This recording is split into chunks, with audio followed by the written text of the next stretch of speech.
All right, listen up. For years, the headlines screamed polymer pistols, high capacity, everything's semi-auto, and most of us treated revolvers like museum pieces. But something weird has been happening. Wheel guns are selling fast enough to make dealers blink. You've probably seen it at your local shop. A snub nose here, a classic python there, gone by the end of the week. That's not just nostalgia or Instagram flexing. There's a real, measurable swing back toward simple, mechanical reliability. People who want a gun that does one job and does it every time. In this video, I'm going to explain who's buying these guns, why they're picking them over modern semi-autos, and which models are driving the comeback. I'll break the trend down into real-world reasons, not marketing copy, and give you practical takes on when a wheel gun actually outperforms a modern pistol for everyday use. Stick with me for the next few minutes, and I'll show you why the revolver isn't a museum piece anymore. It's a tool again. Walk into a modern gun shop today, and you can feel the shift before you even check the tags. The front case that used to be dominated by polymer 9s and striker-fired compacts now has polished cylinders front and center. Dealers I've talked to are saying the same thing across the board. Wheel guns are moving faster than they can restock. And this isn't just one store in one state. From the East Coast to the Southwest, revolvers are showing up on order sheets and disappearing as soon as they hit the shelf. The industry data matches what we're seeing on the ground. The National Shooting Sports Foundation has tracked about a 20% climb in revolver sales over the past 2 years. That might not sound earth-shattering until you compare it to semi-autos, which have only inched up in the single digits. Then you add in Smith & Wesson's own reports, a 35% jump in revolver sales during 2022 alone. For a company that already sells truckloads of pistols, that's a serious spike. Here's why this matters. Market shifts of this size don't come from nostalgia alone. They come from everyday shooters walking in and putting cash down. You've got new buyers who see revolvers as straightforward, reliable protection. You've got collectors hunting down legacy pieces like the Python or Anaconda. And you've got everyday carry folks realizing a snub nose on the hip may be more dependable than the latest Micro 9 with a stack of quirks. That mix of buyers creates steady turnover that a shop can plan inventory around. Talk to any dealer, and you'll hear the same line. If we get a Colt Python in, it's gone in days. If a Ruger LCR comes in, it doesn't last the weekend. That kind of velocity tells you something about demand. Revolvers aren't sitting in dusty cases anymore. They're moving like Glocks did 10 years ago. The secondary market is feeding the fire, too. Pre-owned revolvers are holding value better than polymer pistols. Some of the older Colt snake guns are fetching numbers that make people reconsider selling at all. When a category shows both strong retail demand and healthy resale strength, you know you're looking at more than just a passing fad. Another overlooked angle is how distributors and manufacturers have adjusted. They're not just filling back orders, they're scheduling new production runs and reviving models that were discontinued decades ago. Colt bringing back the Python wasn't just a nostalgia play. It was a strategic move to capitalize on measurable buyer interest. Smith & Wesson expanding their performance center line with tuned wheel guns was a signal to the market. This segment is hot again.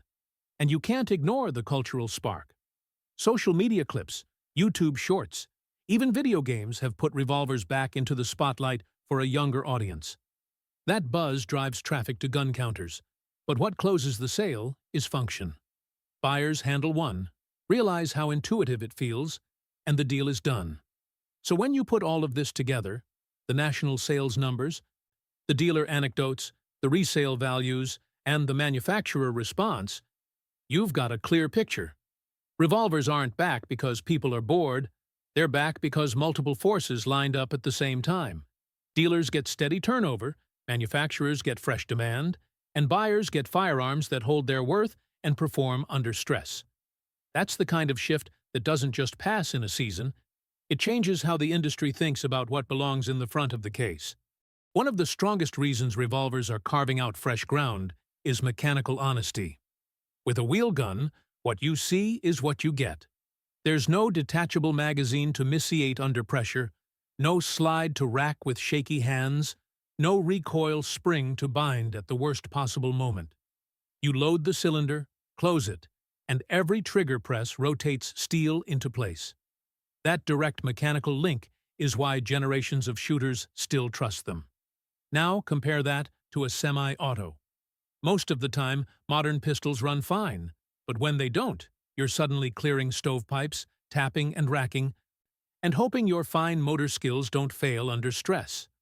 On a calm day at the range, clearing a double feed is just another drill. At 3 in the morning in your hallway, when adrenaline shakes your grip, that's a gamble you might not want to take. Revolvers cut that variable out. Pull the trigger, it turns, it fires.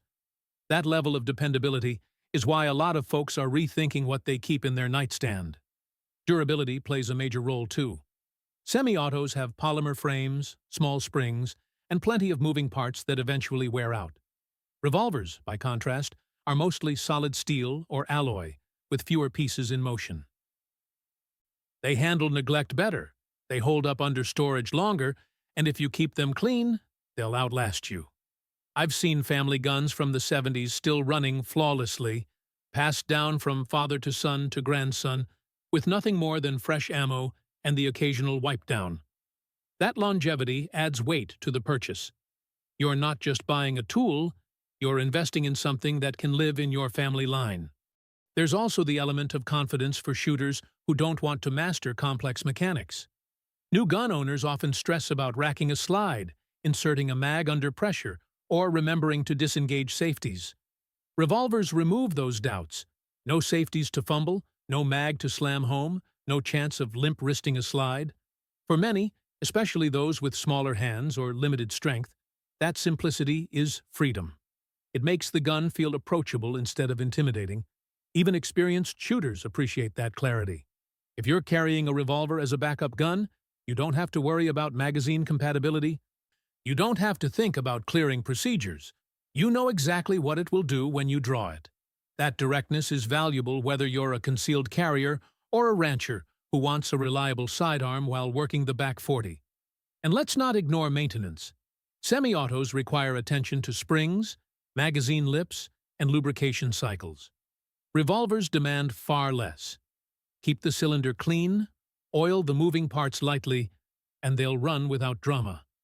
That's appealing for people who don't have the time or interest to learn detailed strip-downs.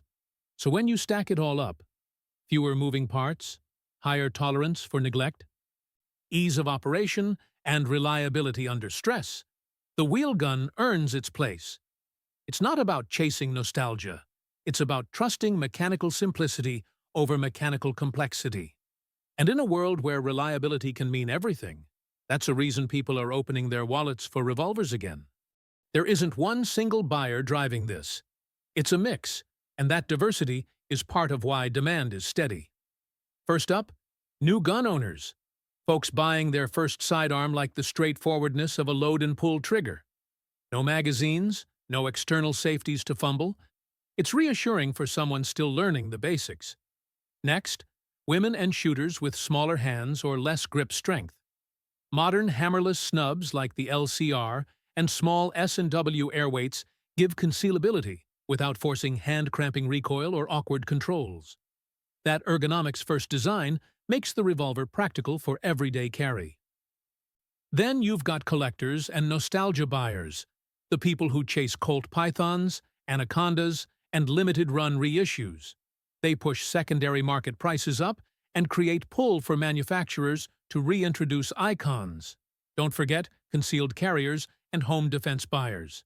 Some prefer a snub or a mid-size wheel gun for its predictability under stress and lack of mag-related failure modes. For a nightstand piece, a heavy-caliber revolver with a long barrel still makes sense to a surprising number of people.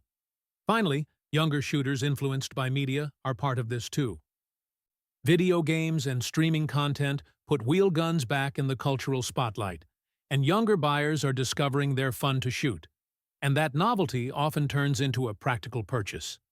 Altogether, that buyer mix, novices, women, collectors, CCW home defense types, and younger shooters, creates recurring demand across price points, not just one-time hype. That's what keeps revolvers moving from the case to the counter. One reason revolvers aren't just a retro play is the way manufacturers have modernized them. Take materials, where old wheel guns were solid steel bricks, today's designs use alloys and even polymer frames, like Ruger's LCR, to cut weight without giving up strength. That makes them easier to carry all day and quicker to bring on target. Triggers have improved too. The heavy, gritty double-action pulls of the past are being replaced by smoother, lighter brakes. Smith & Wesson's Performance Center and Colt's updated snake guns both show how far factory triggers have come. Better triggers mean more accuracy and less shooter fatigue, especially in defensive practice. Capacity isn't stuck in the 6-round limit anymore. Models like the Smith & Wesson 627 or Ruger Redhawk carry 8, narrowing the gap with compact semi-autos. Pair that with upgraded sights, fiber optics, night sights, even optics-ready setups, and you've got wheel guns built for 21st century shooting. Caliber options have expanded as well. From classics like .38 Special and .357 Magnum to heavy hitters like 10mm or .454 Castle, modern revolvers can handle everything from concealed carry to backcountry bear defense. That versatility broadens their appeal far beyond nostalgia. In short, these upgrades prove revolvers aren't relics.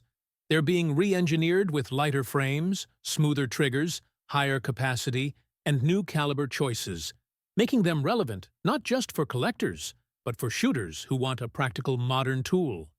The debate between semi-autos and revolvers isn't going away, but the balance looks different when you break it down. Semi-autos win on capacity and reload speed. A Glock 19 with 15 in the mag, plus 1 chambered beats any 6-shooter on raw round count, and swapping mags is faster than reloading a cylinder.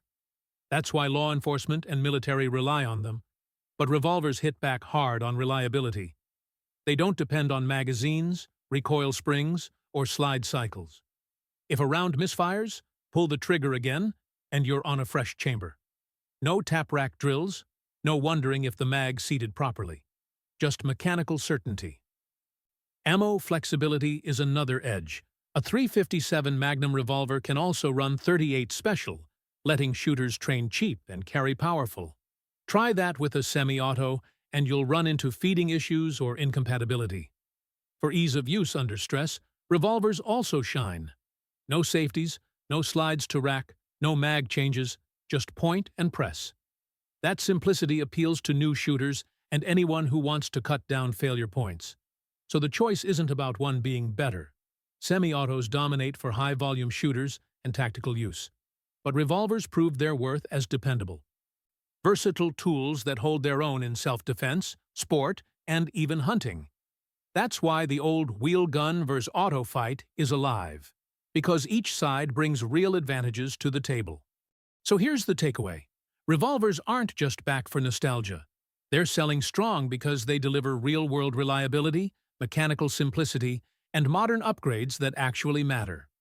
Whether you're a new shooter who wants something straightforward, a collector chasing icons, or a seasoned carrier looking for a tool that works every single time, the wheel gun has earned its seat at the table again.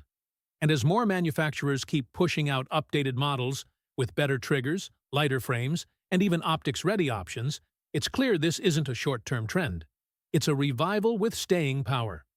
Make sure you like, subscribe, and drop a comment down below. Stay sharp.